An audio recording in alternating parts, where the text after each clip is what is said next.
Conor? Very good, my man. Thank you so much. I appreciate it. Happy birthday again to Dave. I'll tell you what, I don't think you'll get a better birthday than that. So I'm absolutely over the moon for him. A great man. Who opened this can? I'll have a sub, so. The world's creamiest stout, Forge Irish Stout. This event's a supporter of this event and this great promotion. And there you go, ladies and gentlemen. That was an incredible testament to what we are about here at Bare Knuckle Fighting Championship. The ladies showed out, the undercard showed out, and the main event was absolutely fascinating. A fascinating contest. A bigger man marching forward against a lighter man. You know, Jeremy is usually the forward marcher.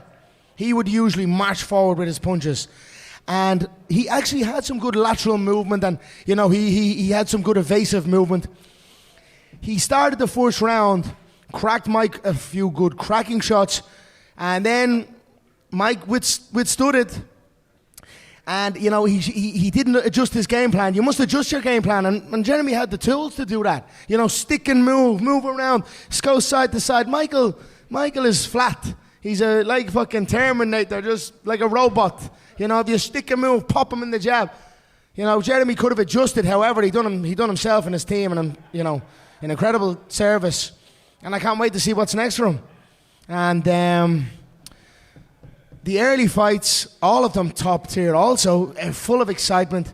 It is a bare knuckle fighting championship, which is what is different, which is why we are the alien of combat sport, different to other organizations, as our live product is a start to finish event. You see boxing events and even MMA events in this day, people show up for the co-main or show up for the main event. And, you know, even then you're kind of halfway sitting through the sixth round like, hurry up or something happened. Bare knuckle is fast pace. You know, the first fight of the night to the final fight of the night is essentially a full main event boxing fight. So, you know, that's why you see it packed out early doors. And we're onto something really good here. And I'm sure you know all now. You know, I'm sure all the stadiums and arenas around the East Coast in particular, and also all around the United States, some that have shied away from us are for sure, you know, have their ears perked. And we're very, very proud of our team, very proud of our combatants and the people who work tirelessly behind the scenes. And it's an honor to be here, folks. Thank you so much.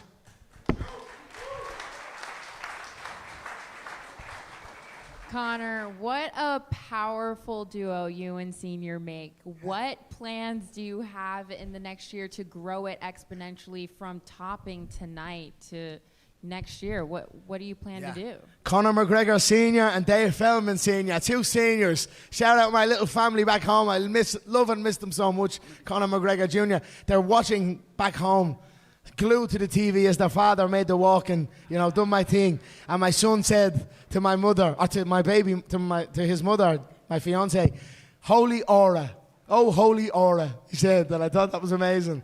I love my family dearly, and that's why I felt it was important to highlight to the fans and to the people around the world watching, we are a family-run organization. We are very, very tight-knit. It is a family-run organization. From our founder, Dave, and his son, from even our fighter and the cutman. There's a fighter and one of our photographers, our financier, Howard, and his son. You know, we're a family-run business. And even the fighters themselves, they bring their fighters. Michael Perry had his wife in the corner. So that's important for the world to know. You know, we are a tough, brutal game. We are bad men and women, but with good hearts, you know? And all we're going to do is keep knocking on the door. For so long, they turned it down. And, you know, we brought a bit of prestige. We put it on a pedestal and put the awareness to the world. And the doors are opening fast. So as far as what's coming up, you know, we're going to go back to Philadelphia for sure. Wells Fargo next year, Knuckle Mania. I look forward to that one. I think, depending on how Perry heals, I'd like to see that Perry Mundell fight. I'm happy with Mike stepping up, and that's, you know, Mundell's a bad man. Mundell, the redneck. Listen, tonight we had a cop versus a crook, and Jimmy Rivera against, Timmy. Where would you get it?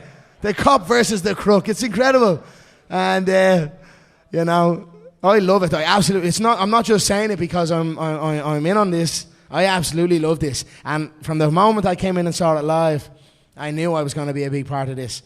And I'm happy and honoured to be here and do my thing. Conor, Connor, thank you for being here. Ivan Kordovich from Knuckles and Knives. Connor, throughout your career... Knuckles to Knives, what? Knuckles and Knives, baby. Yeah, you what's that, your media?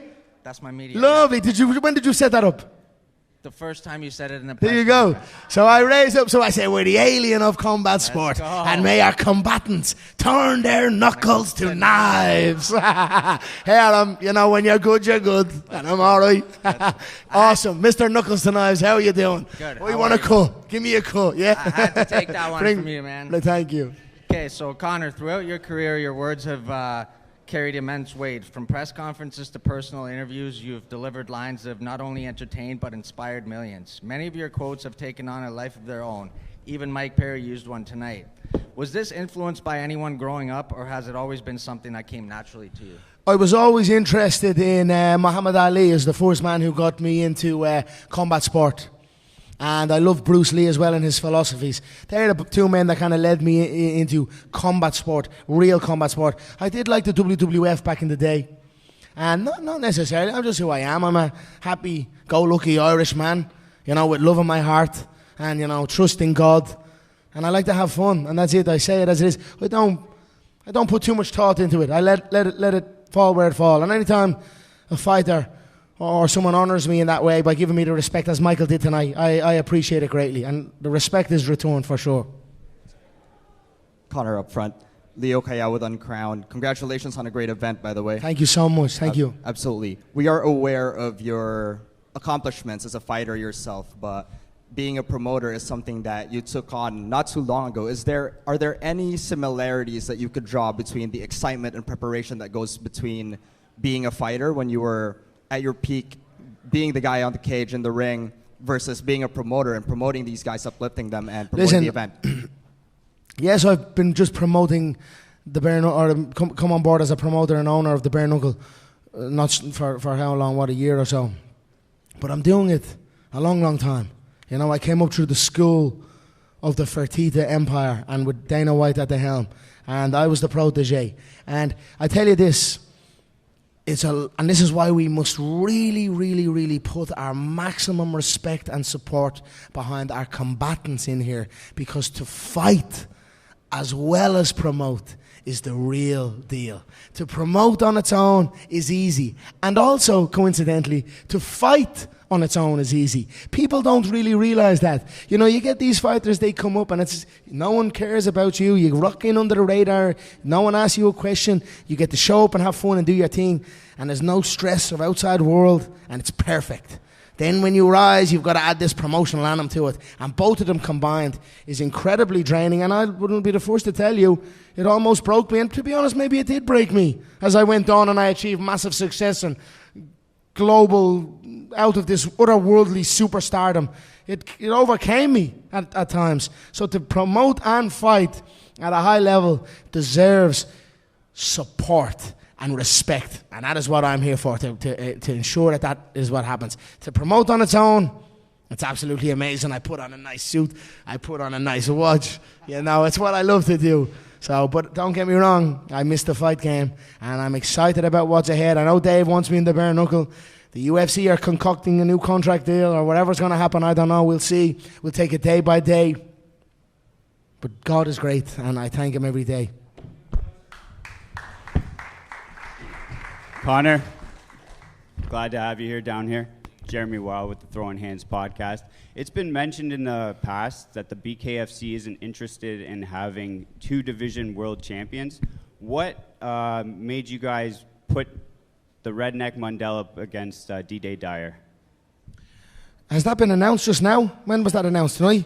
We just announced that tonight. So it had been said that we don't want two-weight champions? Yeah. Look, there's serious prestige for the fighter and serious financial implications and serious legacy for a fighter to become a multiple weight world champion. It's the absolute honor. It's the supreme. So I was never against that. In fact, I was the founder of it. When I done it in the Ultimate Fighting Championship, they didn't want to give me the second belt. I had to call for the second belt. They went backstage and they had to rob I think it was Robbie Lawler. They robbed Robbie Lawler's welterweight title off to give me my second belt so I could have my moment of shining glory where I got to raise 2 belts and the Irish flag. And it changed the game. So I never said that anyway, so I'm not sure any one of us said that, but I like the two-weight champion moment, for sure. Connor, there was one second. Right. There was a moment where maybe they don't, because I tell you why, now that you put that to me, Christine Ferreira was in there. She won the Queen of Violence. She's also the 125-pound champion, and they didn't have her 125-pound champion belt. So I'm in the ring like deja vu. Where the fuck is that second belt? And I had to call Lorenz Larkin, the juggernaut, and rob one of his belts. And he'd just be walking around the arena with about 5 belts, because I think he's a 5-time world champion or something here.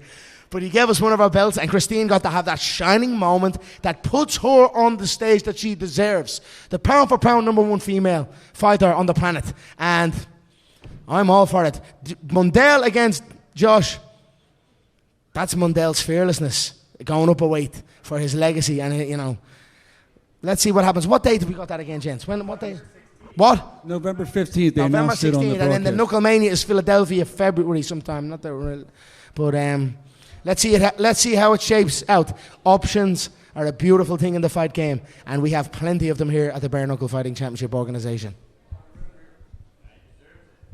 Hello, Conor McGregor. My name is Shay Filling. Man, I am so excited to talk to you right now. I've been manifesting this for I don't know how long.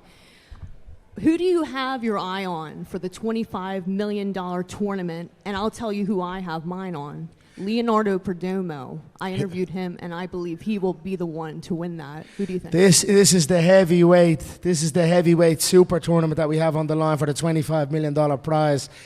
Leonardo El Zambo Perdomo is an incredible force. Ferocious. The man has predicted first round KOs, not just actually first round KOs, first round, first minute KOs, and he has followed through on every single one of them. So he is for sure one to watch. Big Ben Rothwell. These men are hungry. These heavyweights are hungry. I believe, and I'm actually certain, that our heavyweight division in Bare Knuckle Fighting Championship is the most exciting division in the heavyweight sphere of combat sports, and I'm very excited to see that tournament take place. There's a lot of heavyweights. There's a few people that are seeing the prize money that are reaching out from outside realms. Hey, let me in here. Perdomo is a true and true bare knuckler. He's not from the UFC. He's not from the boxing. He's a bare knuckler, born, bred bare knuckle, and he is for sure one to watch. I cannot wait to see it take place.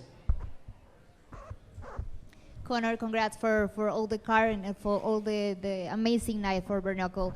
Now, getting back to the card, the fight that with Mike Perry and Stephen Thompson made you change your mind about Mike Perry, about what you said before to him, that this No, look, I did not mean,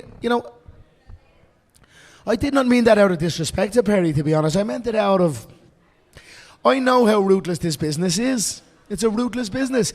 It's a what have you done for me lately business. It's a here today, gone tomorrow business. You've got to secure your honor. Now he has a belt. He has the strap. Is it a world title? It's not, but it's up there. It's something. He's definitely something, He's not just here today, gone tomorrow as our Mike. But if you think about the situation that happened with him, where he ventured outside and he was gone. He was done. He had Ken back here. He was in incredible shape. He had a decent matchup here in Jeremy. He was a bigger man. But he took it by the horns and he got himself right back up in there. But as I said, it's an unforgiving business. I did not mean it out of disrespect. I meant it out of fact. World title, to be the world champion, is the absolute honor, is the pinnacle. Anything else is second tier. Not that it's to be overlooked. 99% of the people on the planet could not do this. So that's that. But it's the world title honors that we must put on the pedestal. And we've some incredible world champions. And I would love to see Mike Perry contest for it. For sure. I think he deserves it. I think after that performance now tonight, after his comeback, I think if he stays dialed in, let's see how it goes. Mundell came in. It's real bad blood. That's a real bad blood matchup. And both are completely different characters. Mundell is an incredible character himself, the redneck. Mundell brings his own audience. So I'd love to see that fight take place. Let's see how it goes. Connor Mish from the Mike and Mish show here. You once said Precision beats power, timing beats speed. What can you say about that right hand that took out Jessica Borga tonight by Christine Misfit Faria? Whoa, lightning fast and accurate. Broke the nose clean. It broke Jessica's nose clean. I said to Jessica after the fight, Jessica, what we say in my boxing club, Crumlin Boxing Club, nose means nothing. We don't care about the nose. If it bloodies up, if it bends and breaks, we don't care. The nose is nothing. She'll get her nose repaired and she'll be back. She's the 145-pound inaugural, the one and only bare knuckle 145-pound world champion. So I cannot wait to see her come back. And I tell you what, she was very impressive tonight. She was faster than I anticipated her to be. Her jabs were lightning. Her backhand was lightning. She hurt and dropped Christine.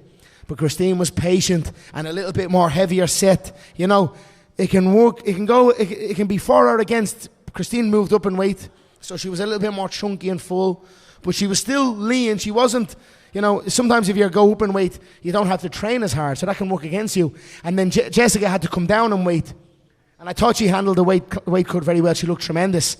But it was Christine's night, and she's the pound-for-pound #1 female on the planet. And what a statement to do it, breaking the nose of her most bitter rival.